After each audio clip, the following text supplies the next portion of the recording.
এইটো এটা অকণমান ডাঙৰ ইছ্যু হৈ আছে বৰ্তমান যে আমাৰ যি ৰাষ্ট্ৰীয় ঘাইপথ আছে, আমাৰ বিশেষকৈ বুঢ়াপাহাৰ বনাঞ্চলটো একেবাৰে ৰাষ্ট্ৰীয় ঘাইপথৰ গাতেই লাগি আছে।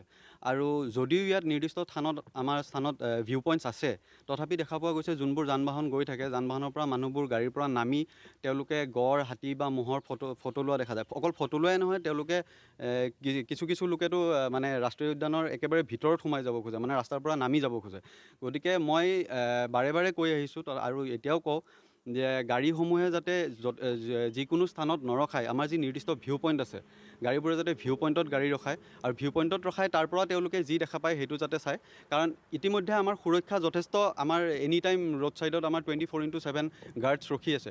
তথাপি এইটো কণ্ট্ৰল কৰিবলৈ অকণমান দিগদাৰ হৈ যায়, কাৰণ মানুহবোৰে যধে মধে গাড়ীবোৰ ৰখোৱা দেখা যায়। গতিকে মই আপোনালোকৰ চেনেলৰ যোগেদি ৰাইজক এইটোৱেই জনাব বিচাৰোঁ, কাৰণ কিছুমান ৰাইজ হয়তো ইয়াৰ বিষয়ে অৱগত নহ'বও পাৰে। গতিকে মই তেওঁলোকক জনাওঁ যে আপোনালোকে যি 37 নং ৰাষ্ট্ৰীয় ঘাইপথত যি কাজিৰঙা ৰাষ্ট্ৰীয় উদ্যানৰ মাজেদি যেতিয়া চলাচল কৰে, তেতিয়া যাতে আপোনালোকে নিৰ্দিষ্ট ভিউ পইণ্টত গাড়ী ৰাখে আৰু ভিউ পইণ্টত গাড়ী ৰাখে যাতে আপোনালোকে যি দৃশ্য দেখা পায় তাৰ যাতে ফটো তোলে বা আপোনালোকে চেলফি এটচেট্ৰা তুলিব পাৰে। কিন্তু আপোনালোকে ভিউ পইণ্টৰ বাহিৰে বাকী ঠাইত যাতে গাড়ী নৰখায়, কাৰণ কেতিয়াবা ইয়াত যদি কিবা দুৰ্ঘটনা হয়, তাৰ বাবে আমাৰ উদ্যান কৰ্তৃপক্ষই জগৰীয়া কৰা হ'ব। গতিকে তেনে ঘটনা যাতে কেতিয়াও নহওক, ভৱিষ্যতে নহওক, মই তাৰ বাবে ৰাইজক এইটো সজাগতা।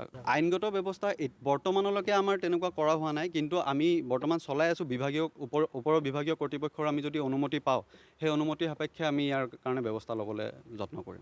এইটো এটা অকণমান ডাঙৰ ইছ্যু হৈ আছে বৰ্তমান যে আমাৰ যি ৰাষ্ট্ৰীয় ঘাইপথ আছে, আমাৰ বিশেষকৈ বুঢ়াপাহাৰ বনাঞ্চলটো একেবাৰে ৰাষ্ট্ৰীয় ঘাইপথৰ গাতেই লাগি আছে। আৰু যদিও ইয়াত নিৰ্দিষ্ট আমাৰ স্থানত ভিউ পইণ্টছ আছে, তথাপি দেখা পোৱা গৈছে যোনবোৰ যান বাহন গৈ থাকে, যান বাহনৰ পৰা মানুহবোৰ গাড়ীৰ পৰা নামি তেওঁলোকে গড়, হাতী বা ম'হৰ ফটো লোৱা দেখা যায়। অকল ফটো লোৱাই নহয়, তেওঁলোকে কিছু লোকেতো মানে ৰাষ্ট্ৰীয় উদ্যানৰ একেবাৰে ভিতৰত সোমাই যাব খোজে, মানে ৰাস্তাৰ পৰা নামি যাব খোজে। গতিকে মই বাৰে বাৰে কৈ আহিছোঁ আৰু এতিয়াও কওঁ যে গাড়ীসমূহে যাতে যিকোনো স্থানত নৰখায়, আমাৰ যি নিৰ্দিষ্ট ভিউ পইণ্ট আছে, গাড়ীবোৰে যাতে ভিউ পইণ্টত গাড়ী ৰখায় আৰু ভিউ পইণ্টত ৰখায়, তাৰ পৰা তেওঁলোকে যি দেখা পায় সেইটো যাতে চায়। কাৰণ ইতিমধ্যে আমাৰ সুৰক্ষা যথেষ্ট, আমাৰ এনি টাইম ৰোড ছাইডত আমাৰ 24/7 গাৰ্ডছ ৰখি আছে।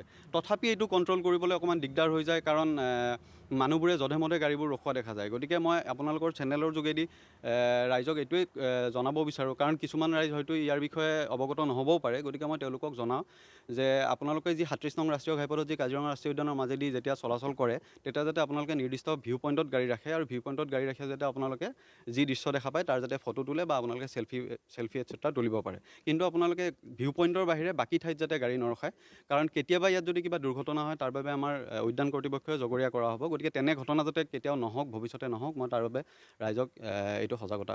আইনগত ব্যৱস্থা বৰ্তমানলৈকে আমাৰ তেনেকুৱা কৰা হোৱা নাই, কিন্তু আমি বৰ্তমান চলাই আছোঁ বিভাগীয় ওপৰৰ বিভাগীয় কৰ্তৃপক্ষৰ আমি যদি অনুমতি পাওঁ, সেই অনুমতি সাপেক্ষে আমি ইয়াৰ কাৰণে ব্যৱস্থা ল'বলৈ যত্ন কৰিম।